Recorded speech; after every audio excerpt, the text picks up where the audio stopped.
You ever notice how being unbothered isn't just some magic trick you pull out once? Nope, it's more like a muscle you gotta train. Like, you don't bench press 200 pounds your first day at the gym, right?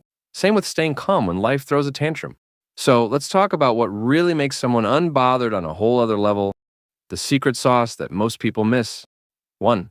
The pause, your brain's reset button. When someone tries to push your buttons, and they will, guaranteed you've got this superpower, the pause.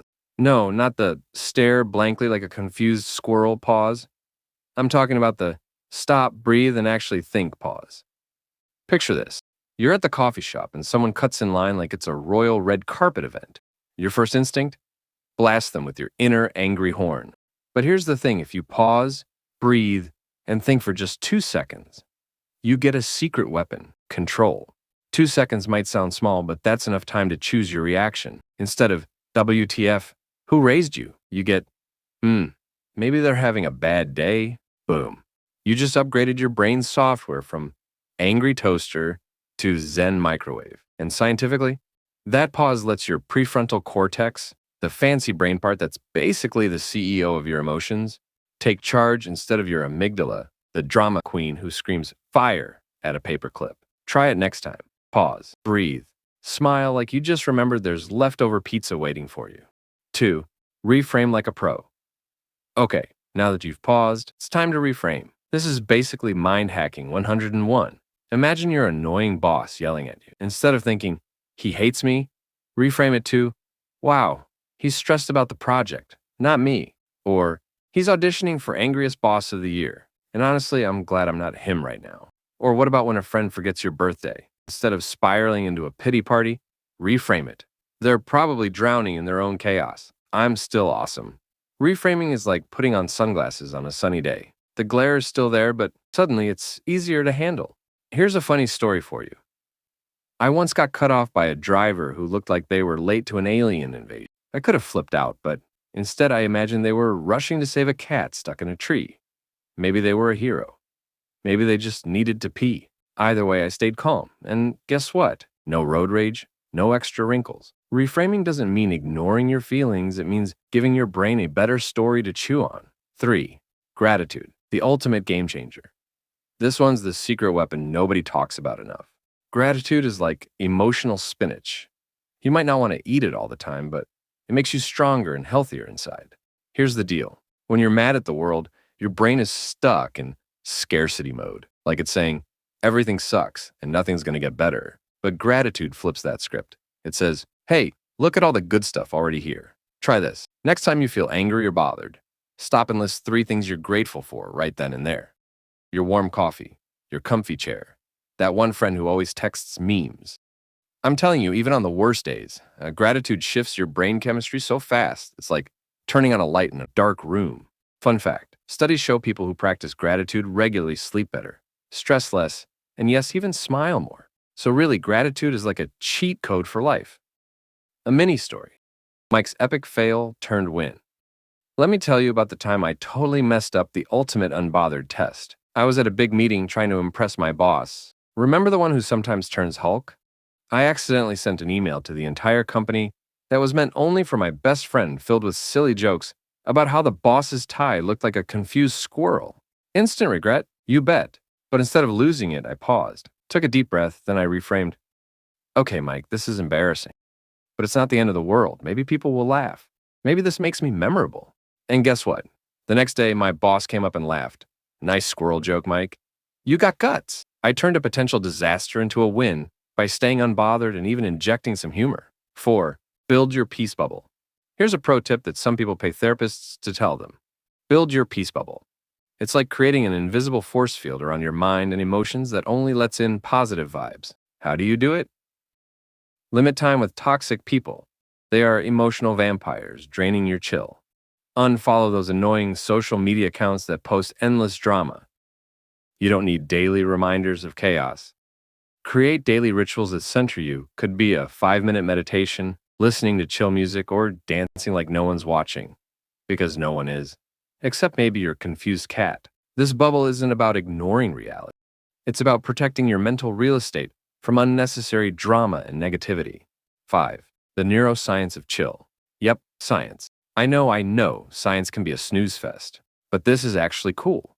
Your brain releases chemicals like cortisol when you get angry. It's the fight or flight hormone. Too much of it turns you into a stressed out mess. But when you pause, breathe, and laugh, yes, laughing counts, your brain releases dopamine and serotonin, the feel-good chemicals. So next time you feel that anger surge, do something silly. Tell a joke to yourself. Picture your angry boss in a tutu. Laugh at the absurdity. You're literally rewiring your brain for calm and happiness. Humor is your secret weapon. You can't be mad if you're laughing, right? Humor puts distance between you and the problem. It's like turning your stress into a comedy sketch. Remember that toddler tantrum boss from part 1? Imagine that tantrum with circus music playing in the background. You start to see the absurdity instead of the insult. So the next time life tries to ruin your day, make a joke about it. Not to dismiss your feelings, but to remind your brain it's not the end of the world. 7. Bonus. Mike's top 5. Mantras to stay unbothered. If you want to keep your zen strong, try these mantras. This too shall pass, probably faster than my last relationship. I choose peace over panic. I'm not a drama magnet. I'm a calm lighthouse. Their opinion is not my reality. I'm too busy winning at life to waste energy on this. Repeat these daily, especially when you feel your blood boiling. 8. Final story. The Farmer Revisited. Remember the farmer from part 1? The maybe guy? That story's the ultimate lesson. Life is 50-50ths. Half the stuff looks bad, but might turn good, and half looks good, but might be bad. The trick is not to get stuck on the bad or the good, but just to accept the flow. When you accept life as it is messy, weird, and unpredictable, you stop wasting energy fighting reality. And that's when you become truly unbothered. Chevron 9. Your mission, should you choose to accept it. Now it's your turn. Go out there and practice. Pausing instead of reacting. Reframing your stories. Finding gratitude in the little things. Building your peace bubble. Injecting humor wherever you can. Remember, being unbothered isn't about being emotionless. It's about mastering your emotions so they don't master you. You're not just surviving the circus. You're the ringmaster. So, what's the bottom line? The less you react, the freer you become. And freedom, that's the real power move. All right, so now that you've got the tools, the pause, the reframe, the gratitude, the peace bubble, and a dash of humor, let's level up. Because here's the thing.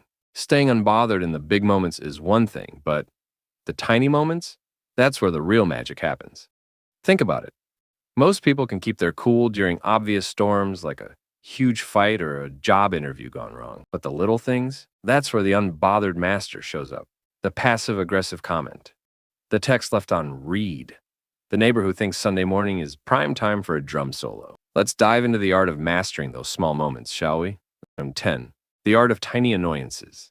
I call them the mosquito moment. Those small, bite-sized annoyances that, if you let them, can drain your peace drop by drop. Like that coworker who always leaves crumbs on your desk. Or the person on the bus who's blasting their music like it's Coachella.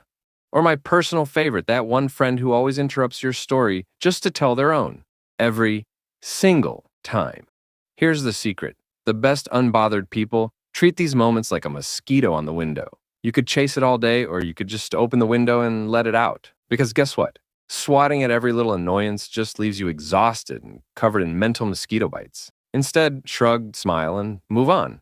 Picture the person as a mosquito, wearing sunglasses and a tiny party hat if it helps. It's ridiculous, but it works. 11. The Aunt Mildred strategy. Let me tell you about Aunt Mildred. She's not my real aunt, but she might as well be. She's that person at family gatherings who corners you to tell you how you're living your life all wrong. You know the type. You should be married by now. You should have a real job. You should. Once at a dinner, Aunt Mildred gave me a lecture about how I should wear more beige because it's respectable. I nearly choked on my mashed potatoes. But instead of arguing or storming off, I smiled and said, "Thanks, Aunt Mildred, I'll think about it." Then I went home and put on my brightest neon shirt just to spite her in spirit. The point? When people dump their insecurities on you, remember, that's their load to carry, not yours. The unbothered master takes their judgment, puts it in a mental box labeled, "Not my problem," and moves on. Life's too short to let Aunt Mildred or anyone rent space in your head for free. 12. Social media, the drama buffet.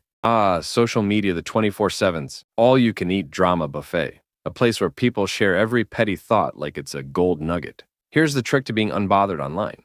Remember that 99% of what people post is either a highlight reel or a stress dump. Either way, it's filtered, exaggerated, and probably not the whole truth. If you see someone living their perfect life, remember they probably cried over burnt toast. If you see someone ranting about how the world is ending, they might just need a nap. Unbothered people treat social media like a movie trailer entertaining, but not the full story. I once had a friend who posted a picture of his vacation like he was living the dream. Later, he told me he was so sunburned he couldn't sit down. Perspective, folks. 13. Humor break the shopping cart story. Okay, confession time. I once nearly lost my unbothered badge over a shopping cart. I'm at the grocery store minding my business when I see someone leave their cart in the middle of the parking lot, right in the only empty space. Like they thought the cart was a sacred monument. My blood pressure spiked. My inner monologue was like, "Who raised you, Darth Vader?" But then I paused. Imagine the person in a clown costume honking a horn saying, "Behold my glorious cart placement." Suddenly I was laughing instead of raging. I parked a few spaces over, took a deep breath, and reminded myself, this is not the hill I want to die on. Humor saved me again. 14. The power of perspective. Here's a mindset that changed everything for me. 99% of what bothers us doesn't matter in 5 years. Heck, most of it doesn't matter in 5 days. Remember the time you spilled coffee on your shirt before a meeting? Or when someone forgot your birthday? Or that one weird text that kept you up at night? Now think, does any of that still matter? Probably not. You're still here, still breathing, still awesome. When you zoom out, like really zoom out, you realize most of life's chaos is just a blip. And you get to choose whether you carry that blip around like a backpack full of bricks or let it float away like a balloon. Balloons are lighter. 15. When it's okay to be bothered. Here's the twist. Sometimes it's okay to be bothered. Anger, sadness, and frustration are all normal human emotions. The unbothered master isn't a robot. They just know when to pick their battles. If someone crosses your boundaries, it's okay to speak up. If something genuinely hurts, it's okay to process it. Being unbothered doesn't mean ignoring your feelings. It means choosing when and how to respond. Like when a friend betrays your trust or someone insults your core values. In those moments, being unbothered means responding with dignity and strength, not with rage. It's the difference between calm confidence and explosive chaos. 16. Mike's epic finale, the graduation of Zen. Let me share one last story of the time I graduated from the School of Unbothered with flying colors. I was at a big family dinner surrounded by chatter when suddenly a relative started going off about how I was too quiet and too different and needed to toughen up. It was like a monologue from a soap opera. I felt the heat rise in my face, that old familiar fight-or-flight feeling. But then I remembered everything I'd learned. Pause, reframe, gratitude, humor, perspective. I took a sip of my drink, smiled, and said, "Thanks for your concern. I'll think about it." Then I changed the subject to something positive like dessert. That was the moment I realized being unbothered isn't about fighting every battle. It's about choosing yourself every time. It's about living on your own terms, not someone else's. That night, I felt unstoppable, like I'd finally cracked the code. 17. The Unbothered Master's Toolkit.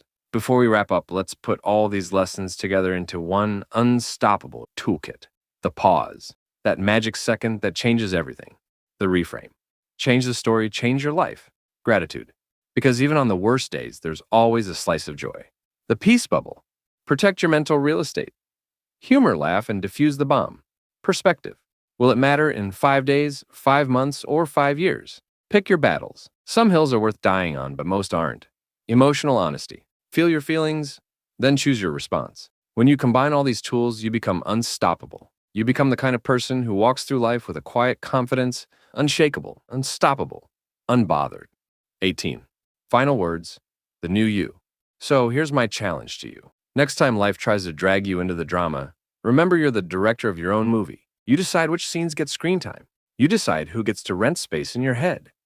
And you decide whether to let chaos ruin your day or just roll off like water on a duck's back. You've got this. You're the hero of this story, and your superpower is being unbothered. Now go out there and live like the unstoppable, unbothered legend you were born to be.